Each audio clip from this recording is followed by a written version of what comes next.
E aí pessoal, tudo bem? Nessa videoaula a gente vai bater um papo sobre a definição formal de limites para funções de várias variáveis. Essa definição é importante por dois motivos. O primeiro é que é através dela que a gente consegue provar as propriedades do cálculo de limites. Segundo, é porque a partir dela a gente tem uma noção clara e precisa matematicamente da ideia de estar próximo de um ponto do plano ou do espaço. Para apresentar essa definição formal, que aliás é bem geométrica, eu vou olhar para esse desenho. Digamos que a gente tem um ponto aqui, que eu vou chamar ele de P0, ele tem coordenadas x0 e y0. Em volta desse ponto, eu vou imaginar um disco ou uma bola, que eu vou chamar de bola aberta, tá? Que eu não estou colocando a fronteira. Essa bola, eu vou imaginar que ela tem aqui um raio, que eu vou chamar de delta, tá bom? E veja você, por que é importante eu imaginar essa bolinha? Conforme a gente comentou na videoaula anterior, a gente pode se aproximar desse ponto de várias formas. A gente pode se aproximar por uma reta, ou por uma curva, ou enfim, você pode pegar curvas mais gerais e por aí vai. Pensar em estar próximo desse ponto é justamente você imaginar um disco em volta do ponto, e aí qualquer ponto que está aqui dentro, a gente vai imaginar que ele está delta próximo do ponto P0. E aí eu vou usar a seguinte notação para essa coisa que eu marquei em vermelho aqui, né, que é a bolinha. Vou colocar assim, ó. A bola ou disco de centro P0 e raio delta vão ser todos os pontos que estão aqui no plano que satisfazem essa desigualdade. Mas o que quer dizer essa desigualdade, né? Isso aqui quer dizer o seguinte. Você está aqui com o ponto x0 e y0, né? Se você pegar um ponto xy aqui qualquer, você consegue medir a distância desses caras, né? A distância desses dois pontos é medida por esse cara, tá? E aí eu vou dizer que essa distância é menor do que delta. Nesse desenho, isso significa que eu estou pegando pontos quaisquer aqui de tal modo que essa distância fica sempre menor que delta. Isso vai significar para a gente que o ponto xy está dentro dessa bola. Na hora que eu pegar todos os pontos, eu vou ter a bola como um todo, tá bom? Desse lado do quadro, eu estou representando aqui o gráfico de uma função z igual a f de xy, um gráfico genérico. Aqui eu estou pegando o ponto P0, que tem coordenadas x0 e y0, e eu vou imaginar que a imagem do P0 dá um certo f de x0 e y0 que não necessariamente está nessa figura que eu estou desenhando aqui em cima, tá bom? Veja que aqui eu estou fazendo um buraco, né? E estou colocando aqui o valor da função desse ponto longe dessa figurinha que está aqui. Esquematicamente, a gente consegue notar nesse desenho que quando você chegar perto do x0 e do y0, os valores da função ficam próximos desse L. Mas vamos tentar discutir isso aqui lá no GeoGebra, depois a gente volta para cá e escreve a definição formal. Aqui a gente já está com a tela do GeoGebra, e aí nota, o P0 está aqui, esse pontinho azul embaixo, ele tem coordenadas x0 e y0. Aqui está o f do P0 e aqui em cima está o nosso candidato a L. Aqui esse cara em vermelho, ele não faz parte do gráfico da função, tá? Então eu imagino que isso aí é um buraco. Aí a gente pode imaginar aqui que eu estou com L mais epsilon e L menos epsilon aqui em cima. Uma vez que eu faço isso, eu vou ter uma faixa em torno do L, que é essa faixa que está em vermelho, que está aparecendo aí na tela, tá bom? Agora vamos dar uma olhada no seguinte. Qual que é a nossa ideia? Aqui embaixo, eu estou colocando em pontilhado em verde a fronteira da bola de centro P0 e raio delta, aquela bolinha aberta, né? E aí, a parte de dentro, eu estou delimitando com essa coisa azul que está aparecendo aí, tá? Veja que essa fronteira aqui da bola, ela tem uma imagem aqui em cima, tá bom? Ela vai dar uma curvinha aqui em cima. Além disso, essa parte azul, ela também tem uma imagem lá em cima, que é essa coisa em azul que está aparecendo aí na tela. Agora, vamos notar o seguinte. Quando eu dou esse epsilon, o que eu quero fazer? Eu quero encontrar um delta, de tal modo que eu construo essa bolinha que está aqui em azul, e eu quero que as imagens... No caso aqui, você está vendo esse ponto P? Ó? Esse ponto P, eu vou calcular a imagem dele, está vendo o f de P. Quando eu estou aqui fora, a imagem dele cai fora da faixa vermelha, percebe? Agora, eu quero escolher esse delta que me dá essa bola de tal modo que quando esse P ficar dentro dessa bolinha, a imagem... Tá vendo aqui o f de P? Ó? Observa.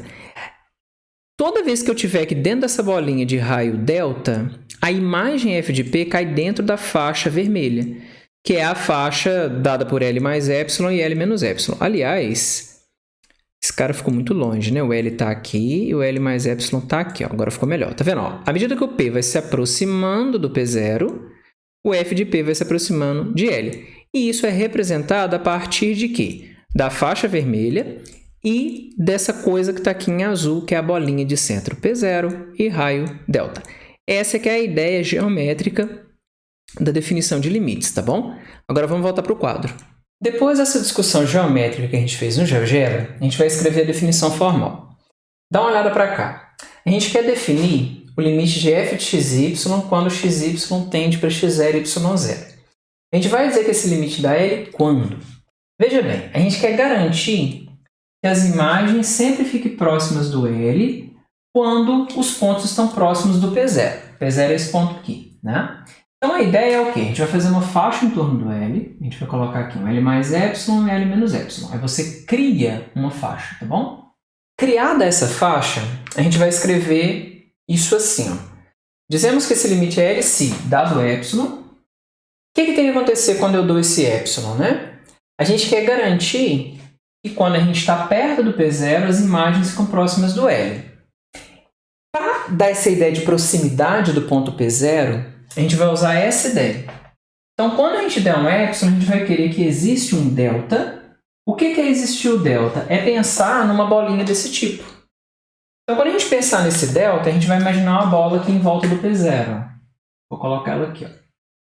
Tá bom?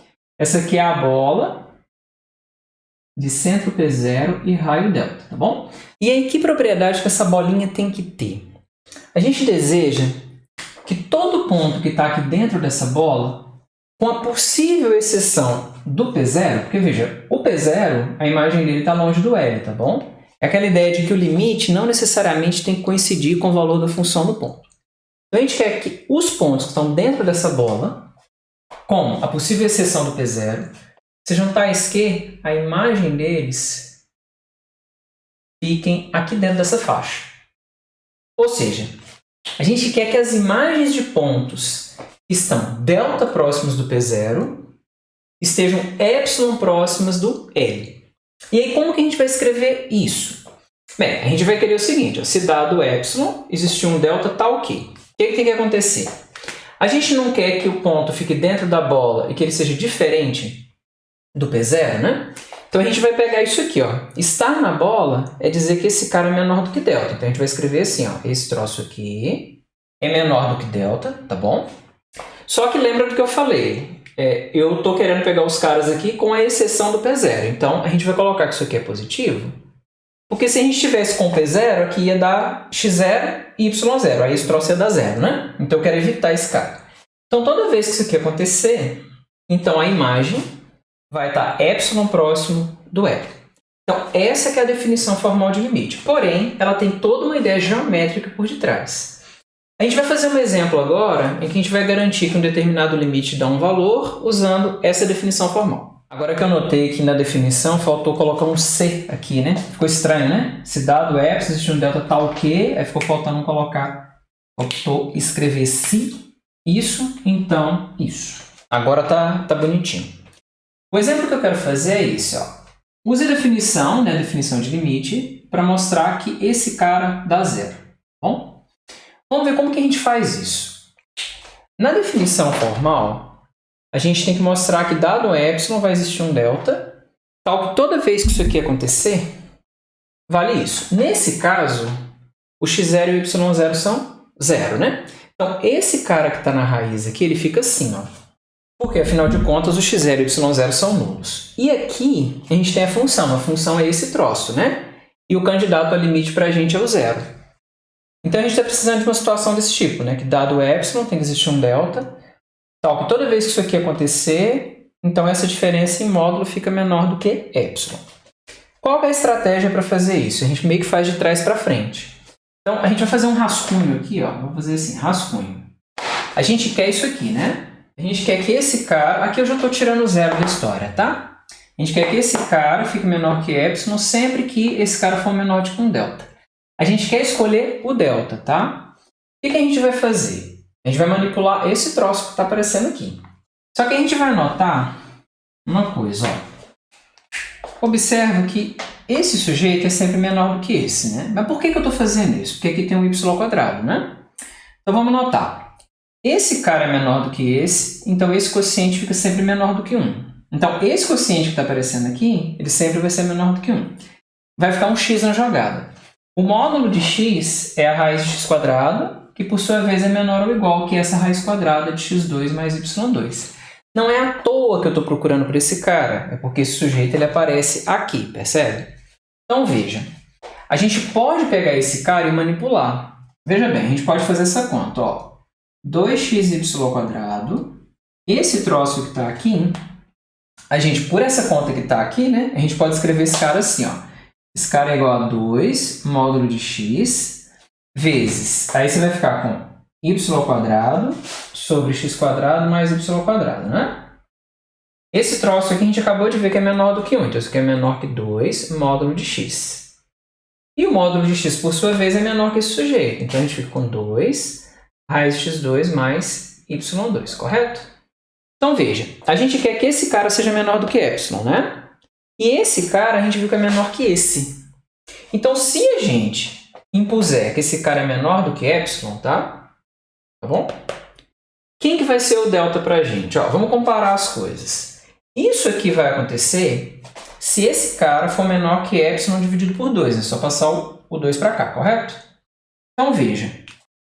Se a gente escolher o delta para ser y dividido por 2, a gente vai obter exatamente o que a gente está procurando na definição de limite. Então, o que eu estou querendo dizer é que, uma vez dado o y, a gente pode escolher o delta para ser y sobre 2. Aí você vai dizer, mas por quê? Porque isso vai resolver o problema para mim. Dá uma olhada para isso aqui, ó. Isso não é o que eu quero? Isso é o que eu quero, né? Ó, de fato, se esse cara aqui for menor do que delta, né? Se esse cara for menor do que delta, lembra que o delta aqui eu escolhi para ser y sobre 2, né? O que a gente vai ter? A gente repete toda essa conta que está feita aqui, correto? E a gente chega aqui. Então a gente vai escrever isso aqui, ó. Tá ok? Aqui eu coloquei 3 pontinhos só para não ter que escrever isso aqui tudo de novo, tá bom? Então veja, eu cheguei nesse cara, não foi? E esse sujeito aqui não é menor do que delta? Né? Pela minha construção. Só que o delta que eu escolhi é y sobre 2, né? Então isso aqui fica sendo 2 vezes y sobre 2, que é igual a y. Então o que a gente fez? A gente mostrou que, dado um y, existe um delta, de tal modo que toda vez que esse cara for menor do que delta, então essa imagem em módulo fica sempre menor do que y. Isso, de acordo com a definição de limite, mostra que esse limite aqui dá zero, tá ok? Pessoal, vou encerrando essa videoaula por aqui. Um abraço e até a próxima. Tchau, tchau!